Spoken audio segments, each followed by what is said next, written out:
When we talk about brands, we have to talk about logos, and one of my favorite types of logos is ones that use negative space. These logos do not ignore the background, they embrace it. They use elements of the white space left over in the background to create something very unique. And it's not obvious at first glance, but once the user sees it, they can't unsee it. Take for example the classic FedEx logo. Do you see the arrow? It seems really obvious after we find it, but I looked at those FedEx trucks for years and never saw the arrow until someone pointed it out. Take for instance this discount logo. Not only is the N unique, it also makes up the percentage sign, which ties back into the main brand name. You can even apply animation to this kind of clever double meaning. Take for example this Time logo that uses the colon as the I. Letters become objects and objects become letters. Negative space can be very simple. It doesn't have to be complicated. You can put a simple letter in a box and be able to have something much better than just having the letter stand alone. This one's one of my favorites. It actually uses a picture of a rabbit and simplifies it a little bit to make a really cool symbol.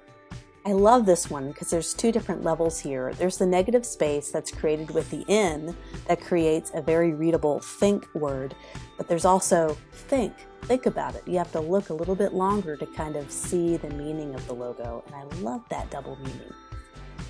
This is just a really quick logo example I created to kind of show the negative space and the double meaning in action. You see the N in the logo, but do you also see the Z? That along with the negative space created at the top of the N with the zipper, you have this double meaning with the Z and the N and a little bit of a negative space. Both of those elements put together make this logo a little bit extra special. I love to see letters make up objects as well.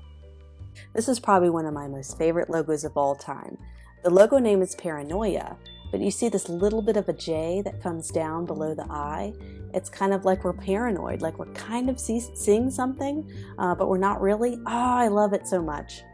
Some double meanings and symbols are obvious, and some take a few seconds to kind of realize it. But I think the ones where it takes a few seconds to realize it, I think they mean more when you find it. This is not just a scribbly script B, but it also makes up the outline of a banana.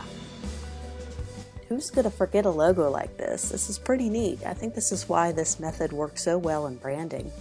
I found the majority of these logo inspirations on a website called dribbble.com, dribble.com.